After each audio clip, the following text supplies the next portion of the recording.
forora.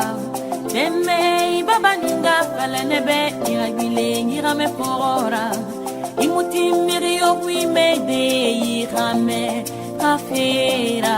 Imuti fefe suhude irame kafera.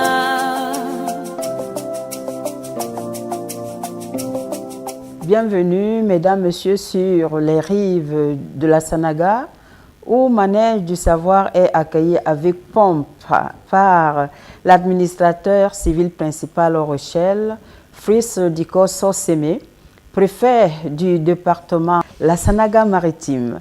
Monsieur le préfet, bonjour et bienvenue à la CR TV, votre chaîne préférée. Bonjour madame. Nous sommes très heureux d'être ici aujourd'hui chez vous, dans votre département. Est-ce que vous pourriez avoir l'amabilité de vous présenter à nos téléspectateurs? Oui, vous avez déjà dit, je m'appelle Fridiko Soseme, je suis administrateur civil principal à Rochelle, préfet du département de la Sanaga maritime. Je suis né avec l'indépendance à Yaoundé, où j'ai grandi, où j'ai fait toutes mes études. À l'école départementale des garçons, puis au collège Vogt, lycée Leclerc, université de Yaoundé, l'école du Lac à l'ENAM. Bon, après le diplôme d'administrateur civil, je suis entré dans l'administration en 1985 et notamment au ministère de l'administration territoriale. À l'époque, c'était son nom. Oui. Et puis 3 ans après, en 1988, je suis entré dans le commandement direct. J'ai été tour à tour conseiller de gouverneur pour les affaires juridiques et financières de l'Est-province de l'Adamawa. Après, je suis allé sur le terrain comme sous-préfet de l'arrondissement de Lolodorf. Après, je suis allé à Babadjo, à Sancho, à Ngamdere et encore, à Bertois Premier, où j'ai changé de braquet. Je suis allé secrétaire général service du gouverneur de la région du Nord, puis préfet du département de Mbamenoubou, et me voici sur les bords de la Sanaga. Oui, 2 mois un jour que vous êtes ici, vous avez eu un très grand périple, on peut dire de l'est à l'ouest, du nord au sud. Parlez-nous un peu des moments que vous avez vécus. Il y a beaucoup d'histoires sûrement, mais quel est l'endroit qui vous a marqué, qui a marqué votre carrière vraiment? Oh, j'ai visité un ensemble d'unités administratives. Je ne voudrais pas faire trop de jaloux, mais je crois que l'arrondissement de Babadjo a été un moment un peu spécial dans ma carrière parce que je suis arrivé en pleine mutation politique. Je me souviens le jour où le préfet m'installait, il a dit que si à Yaoundé, la foule a commencé à me conspirer en disant Nademdat. C'est encore eux là.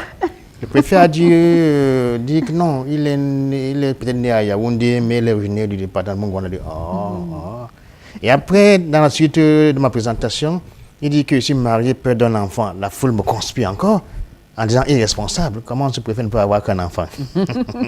Alors ça a commencé sous des auspices un peu compliqués. Ouais. Mais par la suite, je crois qu'on a pu s'entendre. On a permis l'expression politique. C'était leur appréhension.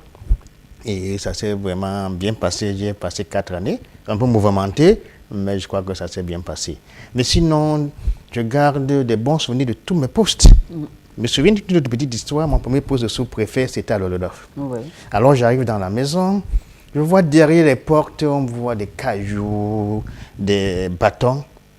Mon épouse demande à l'épouse du sous-préfet sortant, mais pourquoi tout ça? Elle dit que non, parce que le vent ouvre les portes. Moi, je me suis rendu compte après que ce n'était pas ça. Parce que la maison, comme les alentours, était infestée de serpents.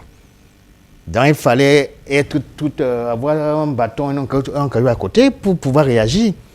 J'ai même dit une nuit où, en me réveillant le matin, j'ai trouvé une peau de serpent qui avait mué dans la chambre. Il n'y avait pas de lumière. Donc, il souvenait comme ça. Vous avez eu peur? Qu'est-ce que vous avez fait par la suite? Ah bon, j'ai cherché tous les trous. J'ai essayé de les boucher de tous les côtés. Les portes, j'ai laissé tous les espaces où le serpent pouvait entrer. J'ai essayé de fermer. Bah. Et vous n'avez plus eu de cette visite? Oui, on n'a pas pu trouver les peaux qui avaient mieux, mais les serpents étaient vraiment un compagnon habituel. Alors vous êtes confrontés, les enfants disent vas-y papa, le serpent tourne comme ça, vous devez réagir. Mais c'était un peu délicat. Bon, mais à travers, je pense que tous les postes, j'ai eu de bons amis, de bons rapports. Et la preuve, chaque fois que je suis nommé quelque part, surtout quand j'étais préfet, j'ai eu la joie de voir venir des délégations de tous les postes où j'étais sous-préfet. Oui. Vraiment, ça m'a fait chaud au cœur. Oui, ma campagne, ça m'a fait chaud au cœur. C'est là où j'ai compris, vous savez, quand on est chef, on prend forcément des décisions qui portent grief. Mais quand ils sont venus, ça m'a fait chaud au cœur. Je me suis souvenu de ce que disait un poète un jour, qu'on ne mesure l'arbre que quand il est tombé. Je n'étais pas tombé, c'est vrai, mais je crois que ça a été vraiment aussi un moment fort. Et puis également, je me souviens à Bafia, j'allais installer un maire dans une unité qu'on appelle le DOC. Et j'avais invité tous les autres maires. Malheureusement, cette unité est entourée d'eau. Il fallait prendre la pirogue. Et les maires ne savaient pas nager. Donc tous sont venus dans ma pirogue en se disant que l'homme de l'eau va nous sauver si jamais on se noie. Et je leur ai dit, j'aurais pu en sauver combien? Un seul peut-être. Donc, il y a des épisodes comme ça qui marquent la vie. Dans chaque unité, on peut trouver. Par exemple, vous allez dans un litige sur le terrain, on vous dit que non, c'est à côté, c'est à côté, c'est à côté. Vous marchez encore 2 heures de temps. Tout à fait. Vraiment. On n'arrive jamais. On n'arrive jamais. Pour eux, c'est tout à fait à côté. Mais pour un étranger, il faut vraiment avoir beaucoup de âme pour arriver là où on va. Et c'est l'une des richesses qu'on a au commandement, la connaissance des hommes. Vous avez déjà été au nord, au sud, à l'est, à l'ouest, vraiment. Je crois que j'ai une assez bonne connaissance du Cameroun. J'ai des amis partout au Cameroun. Vraiment, ça fait plaisir. Et vous pouvez affirmer que le Cameroun est un beau pays? Oh là là, madame. Moi, j'ai passé mes 28 premières années à Yaoundé. J'étais convaincu que le Cameroun était aussi beau que Yaoundé partout. Quand j'ai commencé à aller dans le pays profond, je me suis rendu compte que c'est vrai que ce n'était pas aussi beau que Yaoundé, mais des paysages. Tout à fait. Et les hommes. Nous avons une richesse en paysage et en hommes. Je vous assure, lorsque vous descendez la falaise de la Damawa, du côté du département de Faro et de un paysage comme les bocages en Europe. Lorsque vous visitez même les plages du Cameroun, vous visitez les cascades. Ceux qui ne vivent qu'à Yaoundé ne savent pas ce qu'ils perdent. Mais c'est ça, ils ne connaissent pas Cap Ils ne connaissent pas le Cameroun. C'est des endroits féeriques. Vraiment féeriques et beaux. On a passé de bons moments. Où nous sommes passés derrière des chutes d'eau, nous avons traversé des fleuves à gué. C'était beau. Monsieur le préfet, le jour où vous avez appris que désormais vous allez présider aux destinées des populations de la Sanaga maritime, quelle a été votre première réaction? C'est un peu bizarre, madame. J'étais en tournée. On était au repas, puis quelqu'un dit il y a une nomination au commandement. Silence de mort dans la salle. On finit avec les gouverneurs, on dit les préfets, et on commence par préfet département de Sanaga maritime, de Mbamenobo. Nous, on est habitué qu'on commence par la Damawa, après on va on descend au centre, mais pas par Mbam. Alors, mon corps a failli s'arrêter. Puisque me changeait le premier, je me suis dit, mais waouh. Vous comprenez donc par la suite, quand on m'a invité dans Sanaga maritime, d'abord il y a eu une explosion de joie parce que tout le monde était devenu glacé dans la salle. Et puis, bien sûr, Sanaga maritime est connu comme un département qui est grand. Et quand on vous nomme, vous mesurez l'importance. Parce que vous voyez, la Sanaga maritime a ceci de particulier qu'elle est la ville lumière. Enfin, l'idée, son chef-lieu est la ville lumière. Mais, ville lumière parce que c'est des DEA que tout le sud du Cameroun, entendez, grand ensemble. C'est-à-dire 7 des 10 régions du Cameroun sont alimentées en électricité. Donc, si jamais IDEA nous produit pour l'électricité, on n'a rien dans tout le sud. Première importance. La deuxième, c'est que IDEA est au confluent de la grande métropole économique qu'est Douala, la capitale politique qu'est Yaoundé, et maintenant du pôle économique naissant qu'est Kribi.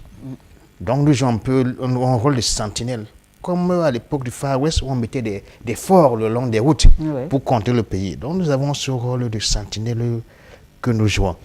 Donc quand nous ne comptons pas aussi à l'UQAM, qui est le fleuron de l'industrie au Cameroun, et les grandes plantations tout autour, Safakam, Ferme Suisse, Zoka Palme.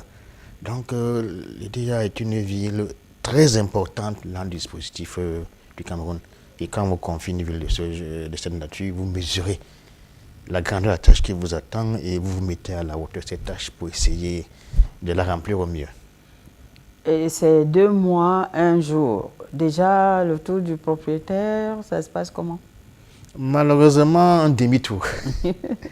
Parce que dans le commandement, nous commençons d'abord par la visite des services techniques installés au chef-lieu. Ça a été fait rapidement dès la semaine d'après. Maintenant, nous allons à la rencontre des populations dans ce que nous appelons la tournée de prise de contact. Mais malheureusement, elle ne peut pas être faite maintenant parce que sur les 806 km qui relient Edea au chef-lieu, il y a à peu près 50 qui sont bitumés. Les autres sont dans un état assez piteux qui ne peut pas permettre le déplacement du préfet. Le préfet peut encore avec ses voitures passer, mais surtout le déplacement des populations, des villages vers le chef-lieu pour venir à la rencontre du préfet. Donc on a différé cette grande partie vers le début de la saison sèche, disons mi-octobre, début novembre. Mais sinon, je connais la Sénégal-Maritime bien avant que bien vous avant ne que veniez ici. je n'en sois le préfet. Mais vous savez, l'œil du préfet est différent de l'œil du touriste. Tout à fait. Donc, Tout à fait. Quand vous avez déposé vos valises, c'est vrai, vous avez eu quand même un petit compte rendu ou bien un compte rendu. Et quelle est l'action qui vous tient le plus à cœur, qui est mise sous les projecteurs? vous savez, l'action du préfet, c'est une action multiforme. Oui. Mais je crois que la principale de tous les préfets, c'est d'abord assurer le bon ordre, la sécurité, la paix, la tranquillité. Et je crois que je vous ai déjà donné les enjeux d'EDA. Et ces préoccupations sont primordiales. Donc, c'est ma première action de tous les jours, constante. Assurer la paix, la sécurité, la tranquillité des populations, des personnes. Ça, c'est la première. Et de manière sous-jacente, il y a la circulation sur la route. Il y a malheureusement aussi une ville, bon, il y a de la Sénégal-Maritime, mais aussi un département où il y a beaucoup d'accidents. Ouais. Malheureusement, donc voilà aussi une de mes actions. Nous sommes en train de mener avec le procureur de la République, avec le délégué du gouvernement, une réflexion pour l'enlèvement des camions qui sont en stationnement pour cause de panne de consorts. Parce qu'ils sont la première cause de mortalité, en dehors bien sûr d'excès de vitesse. Nous avons beaucoup d'accidents qui sont dus au fait que les voitures arrivent, un camion est mal garé, elles veulent dépasser et il y a collision. Mais de l'autre côté, je voudrais aussi accompagner les maires. Parce que la mairie devient actuellement un pôle de développement essentiel. Et j'ai l'impression que les maires n'ont pas tout à fait pris cette dimension en compte. J'ai récemment tenu il y a 2 semaines une réunion avec eux, où l'un des points de l'ordre du jour était l'évaluation de leur plan d'investissement annuel. Et rendu au 8e mois de l'année, ils étaient à peine à 30%. Donc j'ai donné des instructions pour que le taux de réalisation des investissements puisse s'accroître et permettre que les mairies transforment la vie des populations. Ouais. Il y a également une autre action que j'aimerais mener avec mes sous-préfets, un peu la redynamisation des comités de développement au niveau local. Ouais. Parce que les gens ont l'impression que l'État doit tout faire. C'est vrai que l'État, dans ses missions régaliennes, est appelé à assurer le bonheur de chaque citoyen. Mais nous pouvons également, nous, à notre niveau, faire des efforts. Tout à l'heure, j'ai parlé de l'état des routes. Il est avéré que si les populations s'organisent, les routes ne se dégraderaient pas aussi rapidement. Vous voyez, un bourbier commence, une petite intervention de rien du tout peut permettre de réduire le bourbier. Mais on attend que l'État arrive, on attend que l'État arrive. Et comme vous êtes né avec l'indépendance, où on voyait quand même une très grande mobilisation des populations, il y avait des journées nationales. Oui, madame, je ne sais pas si c'est la nostalgie, mais ça a marché. Pourquoi ne pas remettre des solutions qui ont marché? Et puis ces routes, c'est nous qui y passons. Donc, je pense que c'est un devoir citoyen que de se mettre ensemble pour pouvoir essayer de mener des actions qui vont transformer notre propre quotidien. L'État a tellement de choses à faire. Donc nous pouvons l'aider. C'est rien. Ça demande juste un peu comme d'huile de coude. Rien d'important. Un jour, on travaille, on creuse les caniveaux, on ensoleille la route parce qu'on coupe 1 ou 2 arbres ou bien les bambous de Chine. Et le tour est joué. La route continue à marcher. Et même si on laisse même la route, au niveau de nos habitations personnelles, je vous assure, madame, il y a des habitations où on peut chasser l'éléphant. Tellement les herbes sont hautes. Alors là, on ne va pas dire que c'est l'État. Là, c'est chaque individu. Mercredi prochain, d'ailleurs, nous commençons avec notre première journée. Je vais assister les sous-préfets, en commençant par ceux DDA sur le terrain. Et le délégué du gouvernement, les maires sont avec nous pour descendre, essayer de sensibiliser les gens et de punir. Parce que la loi prévoit des punitions pour ceux qui ne nettoient pas leur propre maison.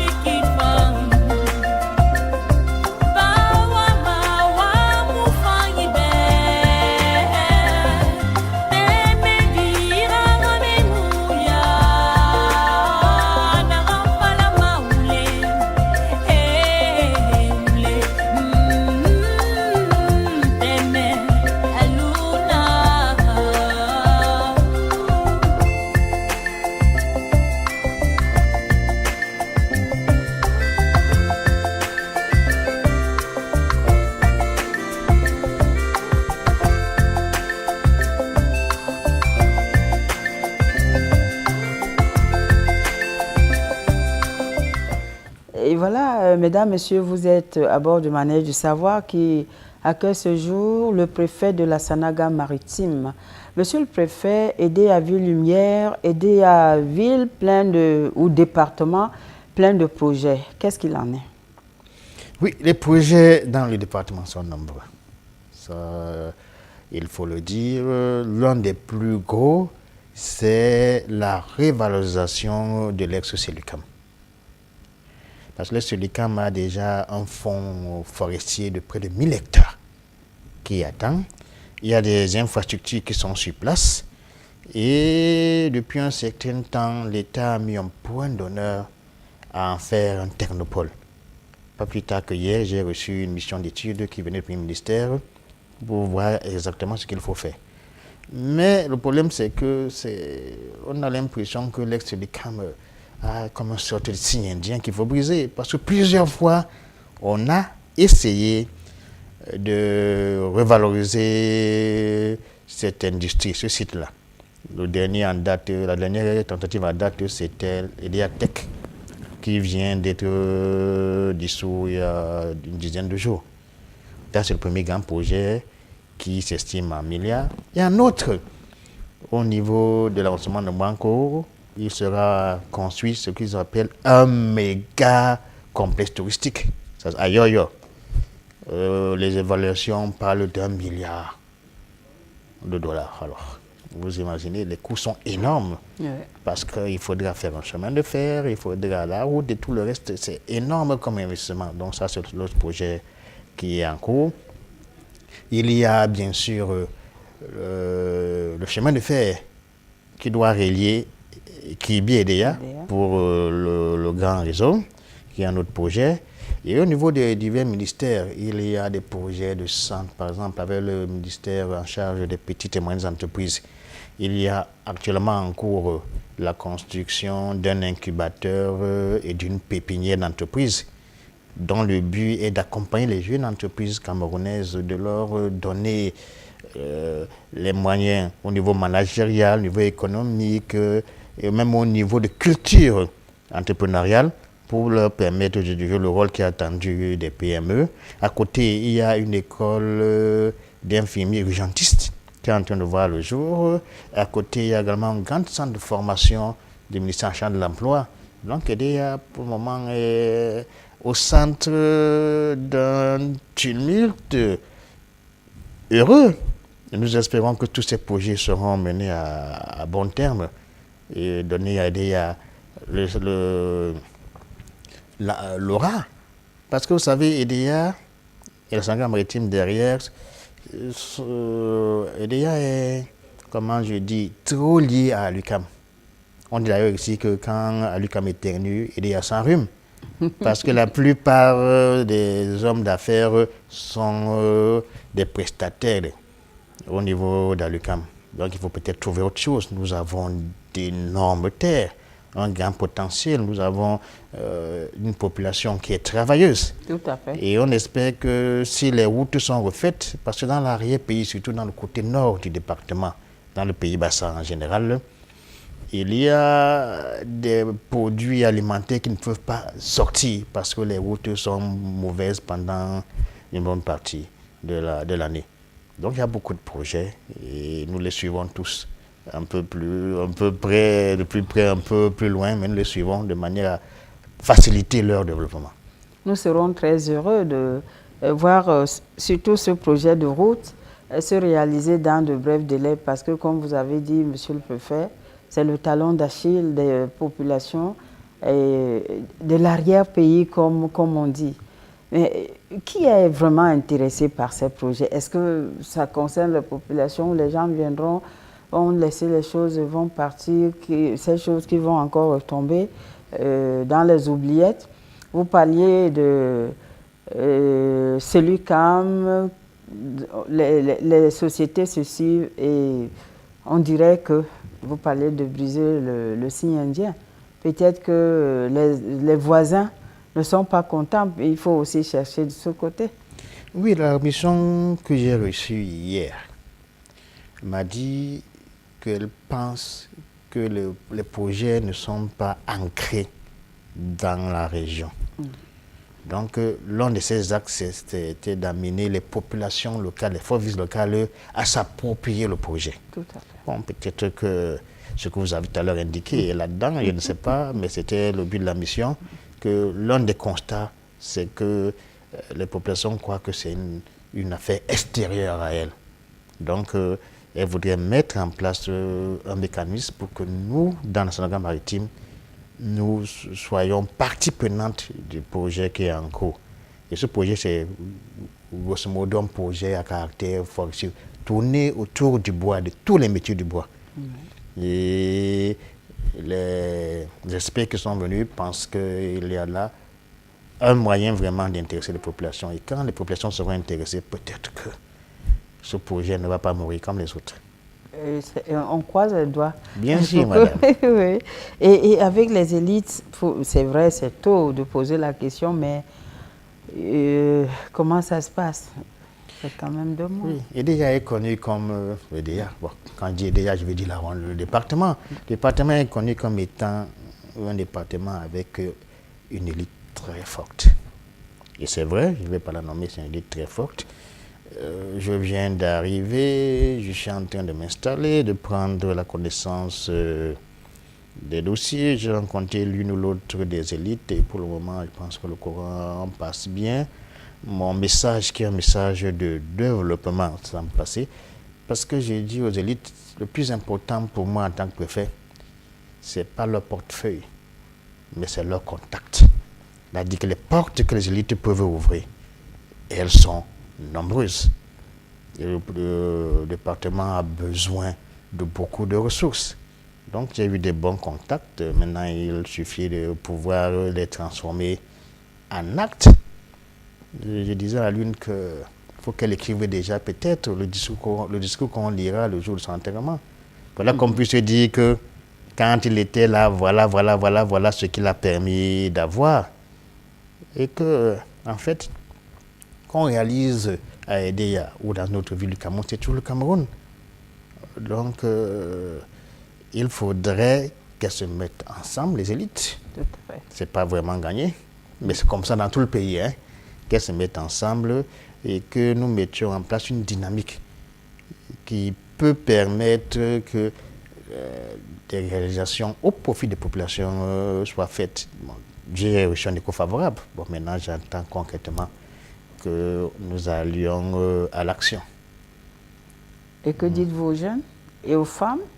Je pense que le message des jeunes, c'est d'abord un message d'espoir. Message d'espoir parce que Le climat actuel semble morose. Il y a le chômage, tout ce que l'on connaît, mais il ne faut pas perdre espoir. Il faut aller à l'école. Il ne faut pas écouter les sirènes qui disent que l'école ne sert à rien parce que tel licencié ou tel. On a vu avec les 25 000, lorsqu'il a fallu prendre les diplômés. On n'a pas dit attendez que j'aille faire mon diplôme. On a puisé dans ceux qui avaient déjà un diplôme. Et puis l'école, elle ouvre tout. Elle permet tout. Et vraiment de ne pas aller chercher l'illusion. L'illusion qu'on trouve dans l'alcool, qu'on trouve dans la drogue, qu'on trouve dans la prostitution. Je se dis, comme disait le fabuliste, que le travail est un trésor. Plein de jeunes, quand vous les rencontrez, ce qu'ils veulent, c'est que vous leur donnez de l'argent. Ils ne veulent pas l'effort. Donc le culte de l'effort est important. On travaille. Celui qui travaille gagne de l'argent. Donc un message d'espoir, un message de travail. Et un peu comme disent les militaires, qu'ils ont dans leur giberne leur bâton de maréchal. Et pour finir, comme disait le président Obama, oui, ils peuvent. Ils peuvent vraiment. Oui. Ils peuvent. Qu'ils ne croient pas que c'est les autres, c'est d'abord eux-mêmes. Ça, c'est le message que je lance aux jeunes. Je suis ouvert.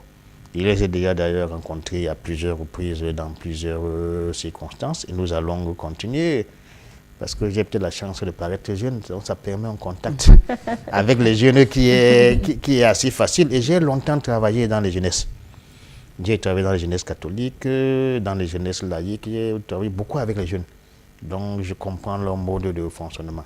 Pour les femmes, je crois que la femme est le premier acteur économique. Il ne faut pas qu'elle oublie. Vous savez, peut-être madame la journaliste, ça vous arrive. Quand vous rentrez au travail avec monsieur s'en va regarder la télé, vous allez à la cuisine. Ah, je ne vous dis pas. Donc, je dis aux femmes également que c'est elles qui portent le pays. Donc, dans ce contexte-là, elles doivent s'affirmer, c'est vrai, mais elles doivent également se dire que l'éducation de l'enfant commence à la maison. Nous savons tous que l'éducation, ce n'est pas vraiment le père. Il est presque jamais là. C'est la mère, dans les premiers instants et tout au long. Vraiment qu'elle prenne en charge l'éducation des enfants. Qu'on ne laisse pas l'éducation des enfants aux enseignants. Parce que les parents ont souvent cette tendance à dire qu'ils viennent à l'école, disent que l'enfant m'a dépassé. Mais si vous êtes dépassé, parents, qui peut le redresser? Donc vraiment, qu'elle prenne en charge l'éducation, qu'elle enseigne à nos enfants nos valeurs à nous. Pas ce qu'on voit à la télé. Hein. Il est dommage que vous voyez un film écrit moins de 12 ans et maman est là avec ses enfants, ils commentent des images inappropriées. Tout à fait. Donc, qu'elles prennent en charge leur rôle de mère. La mère qui protège, la mère qui éduque, la mère qui conduit même la société. Je crois que si elle joue bien ce rôle-là, le Cameroun est un pays qui aura encore des perspectives plus souriantes. Merci, monsieur le préfet. L'équipe de Manège Savoir a été très heureuse en votre compagnie et elle vous souhaite bon vent, tout en espérant que les projets dont vous avez parlé prendront corps et vous vivrez ces moments heureux avec les populations du département de la Sanaga-Maritime. J'espère, madame, je vous dis merci d'avoir un temps accepté l'hospitalité des rêveuses heureuses de la Sanaga. Mesdames, Messieurs, et recevez les salutations des chaleureuses populations de la Sanaga-Maritime. Bonne journée.